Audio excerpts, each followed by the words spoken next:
আজকের ভিডিওতে 7জন বীরশ্রেষ্ঠের নাম এবং কোন বীরশ্রেষ্ঠ কোন সেক্টরে যুদ্ধ করেছিল এটা জেনে নেই।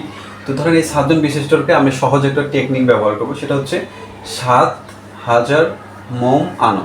ঠিক আছে, তাহলে এখন সেক্টরটার জন্য আমি এটা যেটা করব যে 4, 7, 10, 2018 এটা দিয়ে আমি সেক্টরটাকে মনে রাখবো। এটা দিয়ে মনে রাখবো হচ্ছে বীরশ্রেষ্ঠের নাম, এটা দিয়ে হচ্ছে সেক্টরটাকে মনে রাখবো। তাহলে এই যে হাজারের হা দিয়ে মনে রাখবো হামিদুর রহমান, এবং হামিদুর রহমান কত নম্বর সেক্টরে করেছিল? 4 দিয়ে 4 নং সেক্টরে। এরপর হচ্ছে যা দিয়ে হচ্ছে জাহাঙ্গীর, জাহাঙ্গীর কত নম্বর সেক্টরে যুদ্ধ করেছিল? এই 7 দিয়ে মনে রাখবো 7 নং সেক্টরে।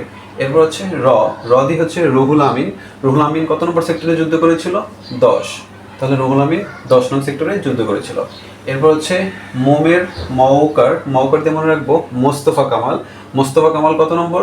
এই 2018 এই 2 দিয়ে মনে রাখবো 2 নং সেক্টরে। এরপর হচ্ছে ম দিয়ে মনে রাখবো মতিউর রহমান, মতিউর রহমান কোনো সেক্টরে যুদ্ধ করেনি, তো সেক্ষেত্রে এটা 0। তাহলে আমি এখানে 2018 0 দিয়ে এটা মনে রাখবো। এরপর হচ্ছে সরিয়া দিয়ে মনে রাখবো আব্দুর রৌফ, আব্দুর রৌফ কত নম্বর সেক্টরে ছিল? 1 নং, এই যে 18 1-এর 1 নং সেক্টরে। এরপর হচ্ছে ন দিয়ে মনে রাখবো নূর মোহাম্মদ, নূর মোহাম্মদ কত নম্বর সেক্টরে? 8 নং সেক্টরে।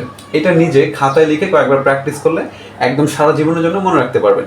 ধন্যবাদ, দেখা হবে পরবর্তী ভিডিওতে।